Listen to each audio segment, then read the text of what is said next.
Stephen Adams. I'm the co-executive producer of What's Brewing, our investigative series that we do on YouTube. You guys obviously recognize this face. If you don't watch her on 10 Tampa Bay, you'll know Jenna Bourne as the host of that series. And Jenna, just to start over real quick, you've got an interesting story that we just released last week that's going to air tonight at 6 too. Yeah, and about 2,000 of you have already watched it on YouTube. Thank you so much for checking it out there. Like Stephen said, we're also going to put it on TV tonight. Here's what we found. So after the Marjory Stoneman Douglas High School shooting in Parkland 4 years ago, the state legislature passed a bunch of new school safety requirements as part of the Marjory Stoneman Douglas High School Public Safety Act. And one of those new requirements is that all employees at schools across the state have to get a certain type of training. It's called Youth Mental Health First Aid Training. And basically what this training does is it trains school employees, everyone from teachers to cafeteria workers, how to spot students who may have signs of mental disturbance. Also substance abuse, maybe eating disorders, things like that. And it doesn't teach them how to diagnose those things, it just teaches them how to spot signs that something is wrong and connect those students to the help that they need. Now, like I said, this became law 4 years ago that every school employee in the state had to get it done. And so we checked in to find out how many school employees here in the Tampa Bay area have actually done it, or actually following the law. And what we found is fewer than half of the school employees in our 10 school districts here in the Tampa Bay area have actually gotten this legally required training. So schools have been pretty slow to respond. And I think like that's kind of the key point, right? Because, you know, a lot of you guys already watched this investigation on YouTube, and one of the comment kind of themes I saw in there was like, why do you guys expect that to be on the teachers' plates, right? Teachers are already doing so much. They're dealing with a ton of stuff in the classroom. Why at the end of that do we also expect them to be looking for certain, you know, signs in kids? And I think like that, I want to hear your perspective on that, because I think it really hits on something that in the course of your investigations, what you're trying to do isn't to go after any one individual. We're talking about, in our state, we have lawmakers who we elected to represent us who went and passed a law, and they said this is going to help make schools safer in their opinion over time. And so schools had a certain amount of time to implement that law, right? And what we're doing is the government accountability angle. We are saying, hey, this is the law on the books. This is, your school districts haven't met their requirement. Is that an accurate assessment? It is. And, you know, as happens so often, you know, you can pass a law, but if the law has no teeth or no deadline, it's not necessarily going to be as much of a priority as laws that do. And that seems to be kind of what we've seen here. This law was passed making it a requirement that all employees have to get this training, but there was no deadline and there was no enforcement mechanism. And because of that, it's kind of fallen to the wayside amongst competing priorities in our school districts. Obviously, school districts have a lot on their plates, and especially in the past 2 years with COVID. But the thing about this training is it's not, you know, I guess I don't want to say it's not a huge time commitment, because according to some of the school districts that we've spoken to, it really can be a burden. But, you know, this training is about 6 hours, and you can either do it in person, or you can do a combination of kind of self-paced study independently and an in-person or a live virtual training. So there was a virtual component that was available to school employees during the pandemic. So it's hard for me to really say that COVID could be an excuse to not get this done, because there was a virtual component that's available to school employees to make sure that this crucial training gets done. And at the end of the day, you know, Stephen, you were asking about, you know, why, you know, some people have been asking in our comments, you know, why does this have to be just another thing that our teachers have to worry about, that they have to do? At the end of the day, this is training that could help prevent the next school shooting. And, you know, why, because of that, why isn't it more of a priority? When I think, like, to that end, like, it's something in a toolbox, right? So, you know, a lot of you guys, I mean, we saw your comments, you know, when the Marjorie Stoneman Douglas High School shooting happened, right? People were upset with law enforcement's response. People were upset about things that weren't caught sooner, right? And I don't think there's one catch-all that necessarily would stop a shooting, right? I think, like, there are a number of factors, right? Enhanced school security, thinking about, you know, do we have armed law enforcement members inside the school who could stop a shooting quickly, right? But part of that surely has to be prevention at the front end, right? How are we going about investigating a threat? Are there lines to report a threat? And I think in a lot of ways, schools are doing a lot of really good stuff to try and enhance the security for your kids. This is one area we discovered kind of unexpectedly that they just weren't. They are Right. required to do this training. And can you kind of set up for people, like, I know you kind of mentioned it at the start, but for folks just joining us, you know, what the training actually equips the educators with in order to better spot things that might prevent a shooting? Yeah, absolutely. And I actually had the opportunity to sit in on one of these training sessions. Sarasota County Schools allowed me to join one of their virtual live trainings on this, just so I could get a better sense of, okay, what is this training that so many of our school employees are not getting? And essentially, what it teaches school employees to do is identify when something is not right with a student, when they're maybe going through a hard time or exhibiting signs of, you know, emotional problems, or, you know, that they might need help, they might need to talk to somebody. What this training does not do is teach school employees how to diagnose a mental illness. That's not the point of this. It's youth mental health first aid. And as somebody who is doing first aid, you're not going to diagnose a problem, right? You're there to just be that first line of defense, connect with that student, identify that something is wrong, and have a conversation.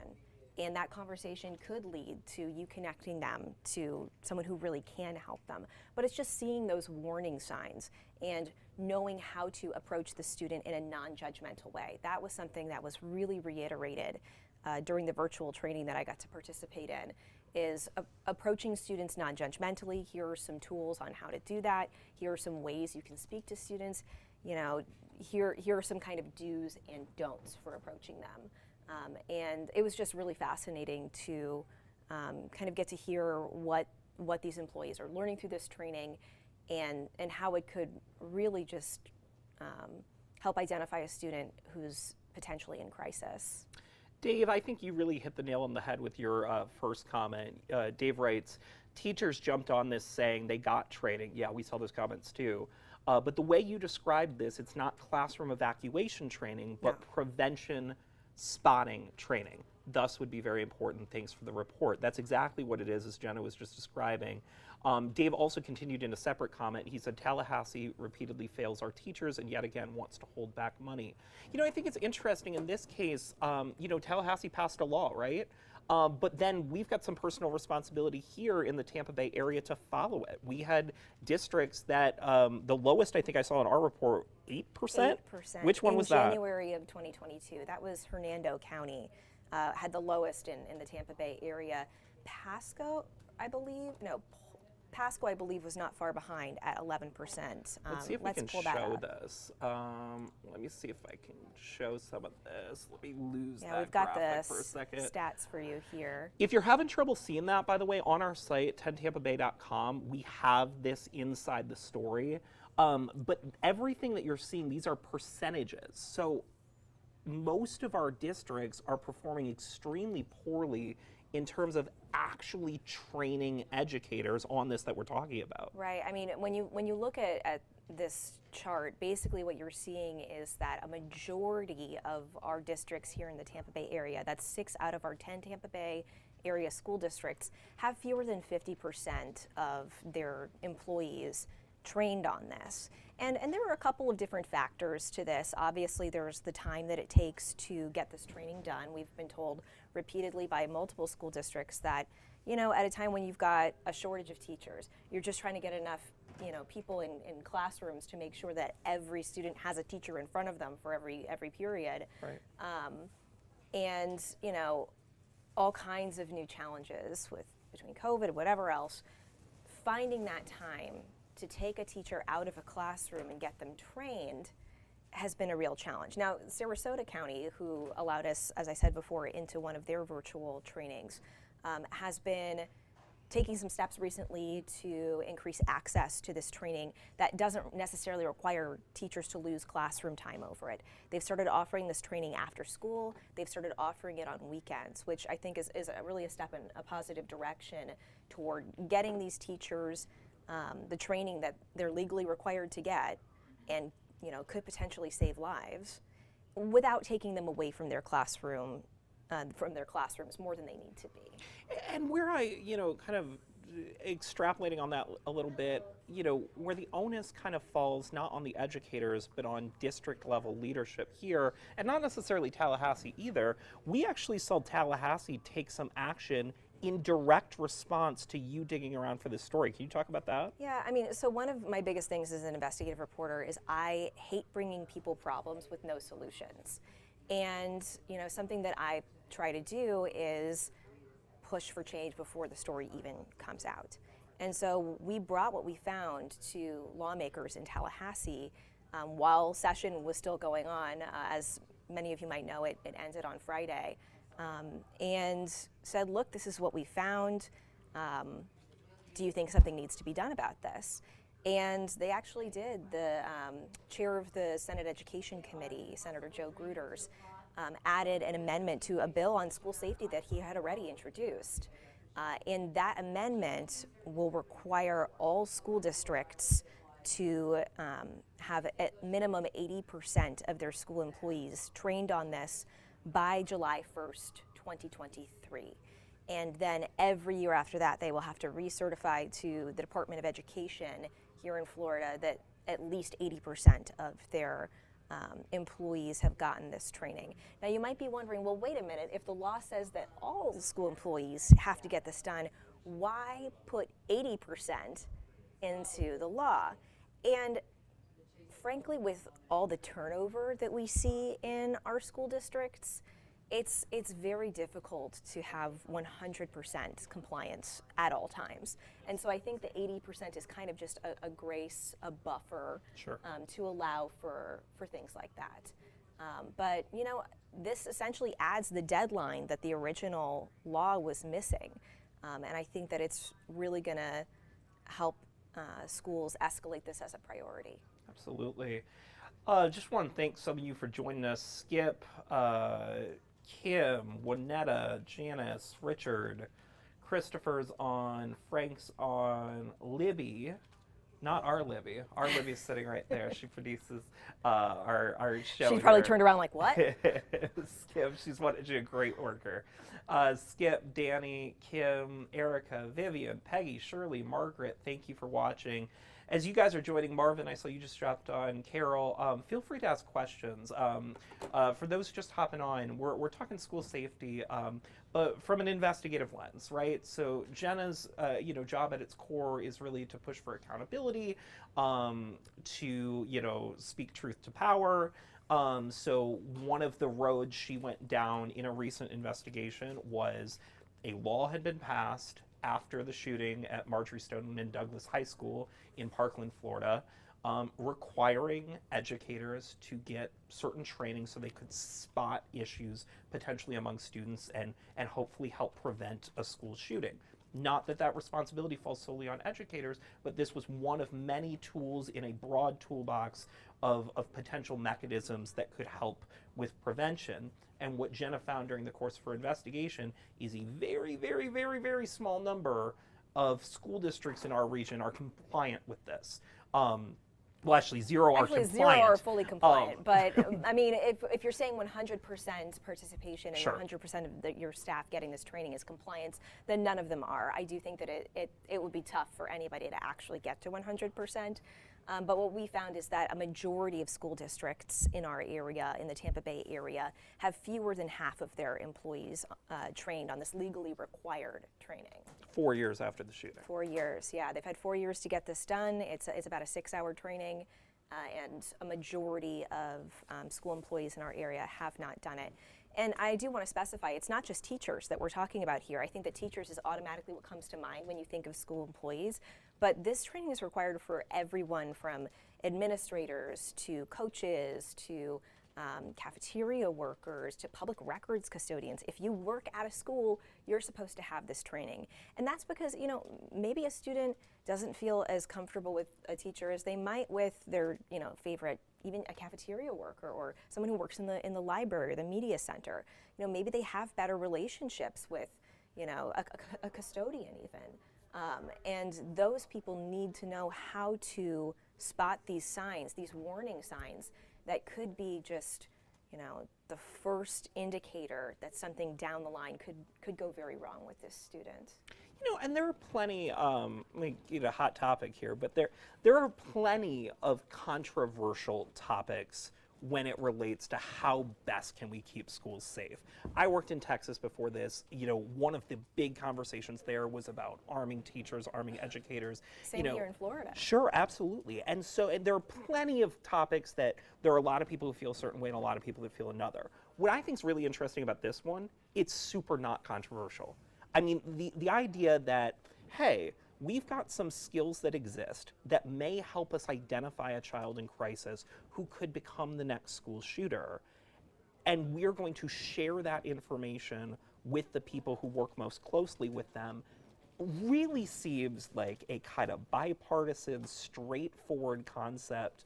And so to hear that our school districts in the years since the shooting haven't done as much as they could to implement those, I think, especially for me, when you first approached us with this story, kind of caught me off guard. Yeah, and you know, we actually spoke to a Parkland shooting survivor about this and kind of what went through her mind when we showed her the data that we had collected, showing that so many school districts in our area, you know, that they had fewer than half of their employees trained. And basically what she told us was that, you know, what comes to mind for her was there were so many warning signs with the Parkland shooter who had previously been a student at her school, that there were many warning signs along the way. And on top of that, there were 2 students at Parkland who committed suicide shortly after the shooting. And her feeling was, if the employees at that school had had that training, maybe they could have spotted a problem earlier and connected a student to the student who wound up eventually becoming the shooter to more help, could have had an intervention, or might have noticed those signs in those 2 students who committed suicide after the shooting, could have potentially noticed signs that something was wrong. Now, we're not saying 100% this training would have prevented those tragedies, but it could have been a tool that could potentially have made a difference and could prevent things like that from happening in the future, or at least some of them. And just to reiterate once again, and you know, I know several of you are just joining us, and just because I saw it in the tenor of the comments we got on YouTube, Jenna's not putting this on teachers got to go get this or janitors got to go get this, right? This is school district leadership is legally required to make this training available. Mm-hmm.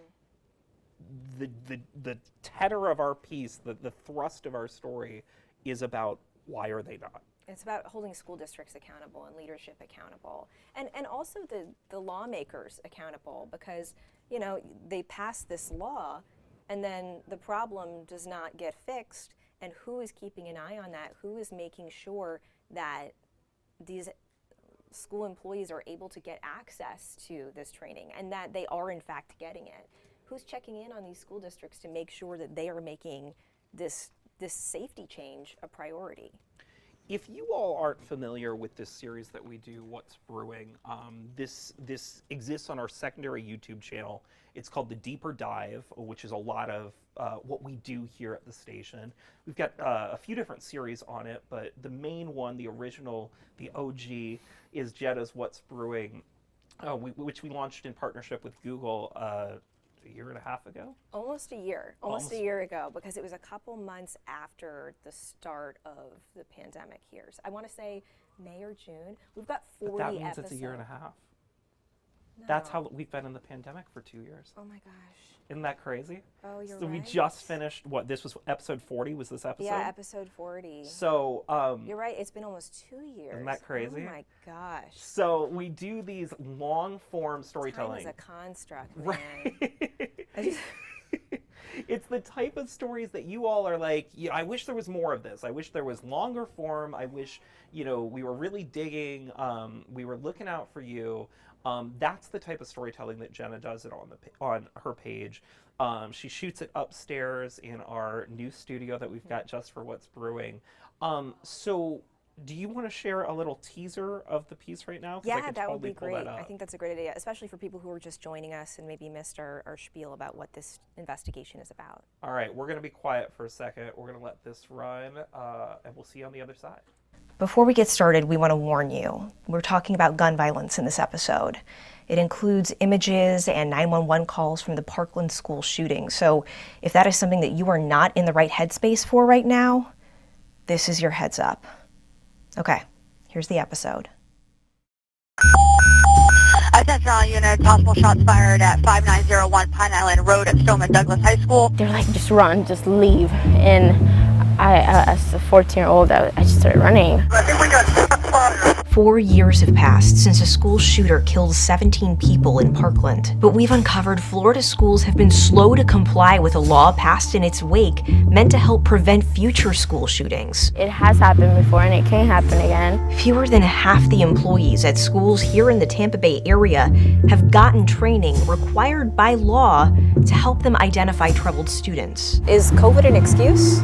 No, I definitely don't think COVID is an excuse. What we found has already prompted lawmakers to take action. I'm glad you guys were able to show us exactly what was going on. Let's see what's brewing. Check out the full story on our YouTube channel, The Deeper Dive. So if you haven't been over to our channel, go subscribe to The Deeper Dive on YouTube. Just search The Deeper Dive on YouTube. If you can't find it, go to our 10 Tampa Bay YouTube. We've got all of Jenna's episodes featured on our main page on our 10 Tampa Bay account too. What was the most compelling part of the story, or what part moved you the most when you were telling it? It was definitely hearing from that Parkland survivor who we reached out to and who was brave enough to share her story with us. I know it wasn't easy, reliving the worst moments of her life, to kind of bring that that experience to you, and really bring home why this training is so important.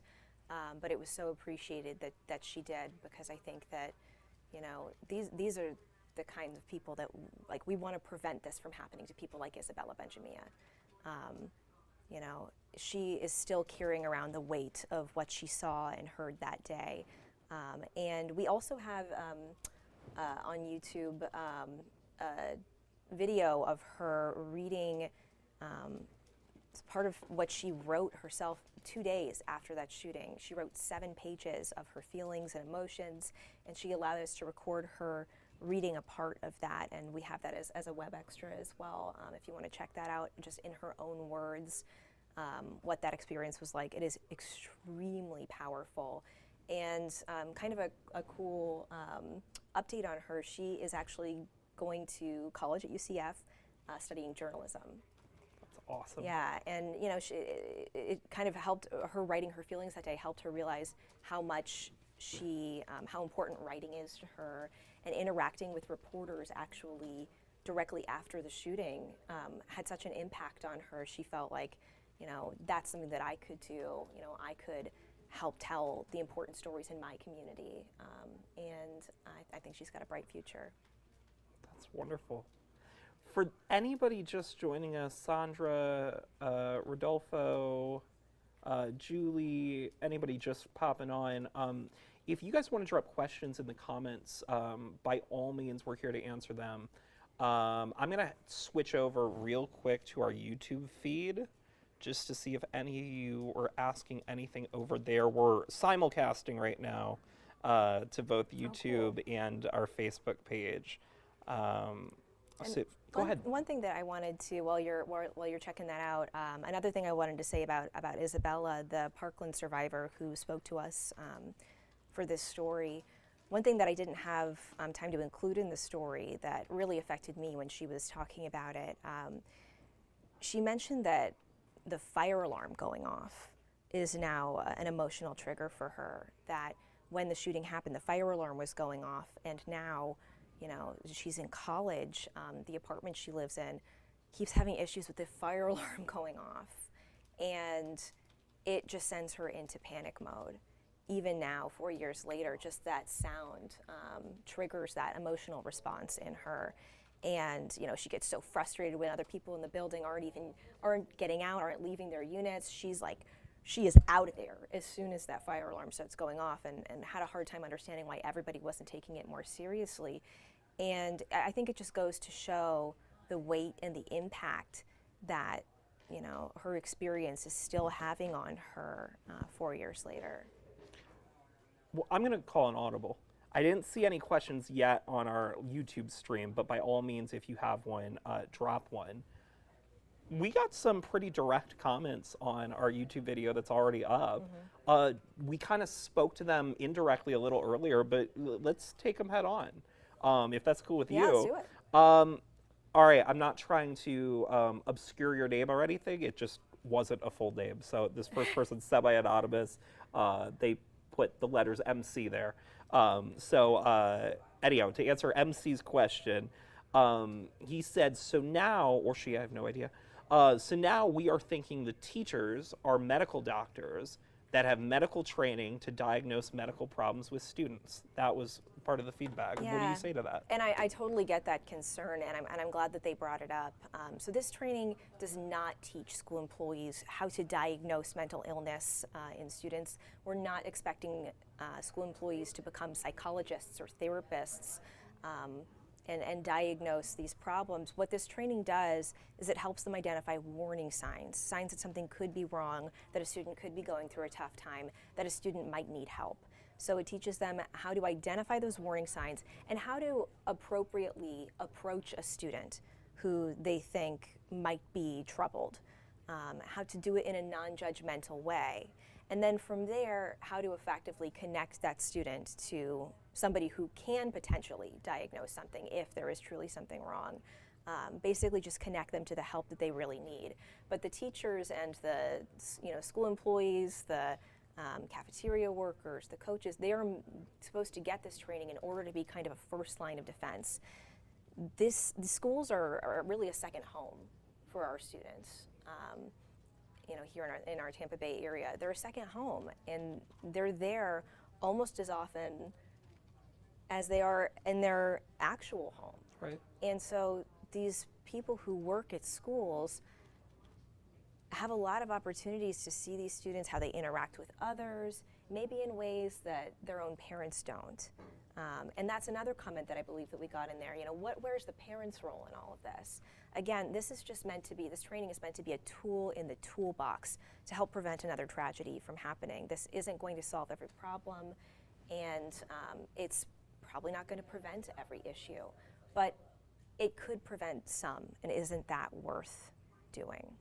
What you just said actually answers Robert Young's question here. He had commented on our YouTube, asking about what school resource officers' role in this and everything.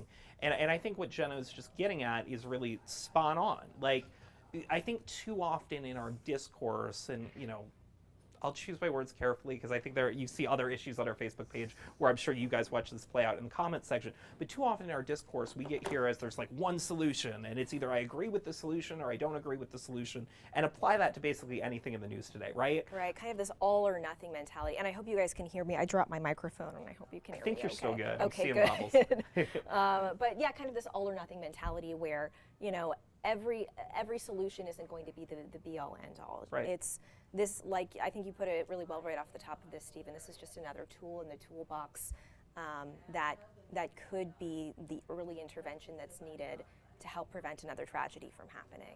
And for those of you who haven't been on this since the top, the reason again that Jenna and I care about this is because it's legally required. So we're coming into it not because we have a particular interest in any given subject, but we're coming into it from the perspective of our job is to hold government accountable and to hold, elected school boards and whatnot accountable, right? So in this case, our government passed a law that said you have to do X, and our school districts basically went, meh. Or, you know, I mean, or some of them to a degree did some training, but they're not where they're supposed to be. So the investigative reporting angle then becomes, hey, this is what the government said was one element to hopefully prevent a school shooting, and you're not doing the bare minimum to give them that one tool of training that is really not that complicated of one. And, you know, from an investigative reporting angle, for us it was, okay, so this is a law, so how many school districts, you know, within our school districts, how many employees have actually gotten the training? And then from there, it's, okay, why aren't more employees getting this training? What are the barriers? And then after that, it's, okay, and how can this problem get fixed? And so when you watch the story, you'll see we kind of go through that full evolution through the story. We're going through it together. And kind of taking you along the way. Larry, thanks for watching. Joseph, thanks for watching. Faye, just saw you join. Missy, Anita, Ann, thank you for watching. We appreciate it. Let's pull one more question for our YouTube. And again, if any of you have questions, please drop them in the comments section. Be more than happy to answer them. Go follow Jenna on her Facebook page, Jenna Bourne, just like Jason Bourne. Go follow that over there. This one and the same. Let's see. If it wasn't, Shuck's got more of a comment. No, you know what? I'm going to take Catherine's on. Catherine's is a long comment, but the gist of it is similar to what we just answered, and I honestly think it's worth doubling down. Catherine was a little perturbed on our YouTube, and she's like, you know, I really hate to say this, but the lack of humans rushing to learn to get this training, you're asking normal, everyday people to obtain training similar to military psychological training, et cetera, et cetera. It goes on and on, but that's the general gist of it. No, we're not asking regular people to get psych training, and that's not what the government, that's not what our Florida lawmakers have asked them either. As Jenna's kind of explaining, this is a, hey, here's what you can do if something just feels a little off, and here are the resources available as a first line of defense. If we are able, and everybody's kind of on the same page, and we all agree that we all want to keep kids safe, and teachers and janitors and substitutes, and everybody's kind of on the same page about here are some things you can do, then we just might be able to spot something wrong before it becomes a tragedy. Right. I mean, nobody is asking PE teachers to diagnose students with schizophrenia. That's not what this training is for. This training is simply to equip school employees with the tools they need to identify when something could be wrong, to identify when a student might be troubled, when a student might be going through a tough time, and just learn those warning signs, and then learn how to connect those students with the help that they really need. But it's just to kind of be that first line of defense, and that's why it's called Youth Mental Health First Aid. Well, if you haven't had the chance to watch the entire investigation, please check us out on YouTube, on our YouTube channel, The Deeper Dive. If you can't find that for any reason, go to the 10 Tampa Bay YouTube channel. We have the entire playlist mirrored there. Also take a moment to download our free 10 Tampa Bay app. We're now available for Roku and Fire TV. Excuse me, so we're streaming. You can watch Jenna's investigations there, along with all of the other 10 investigations from Emerald Morrow and Jennifer Titus, and the whole team over there. Oh, and it's airing tonight at 6, so knock on wood, hoping there's no crazy breaking news tonight. It should be the top story at 6. So if you tune in right then, that would be great. You're welcome to watch our 5 o'clock news ahead of that too. Mandy, our producer back there, is working on an incredible show for you at 5 o'clock. So we got an hour and a half of news starting right there at 5. On behalf of Jenna and myself, hope you guys have an awesome day. And with that, we'll see you on the flip side.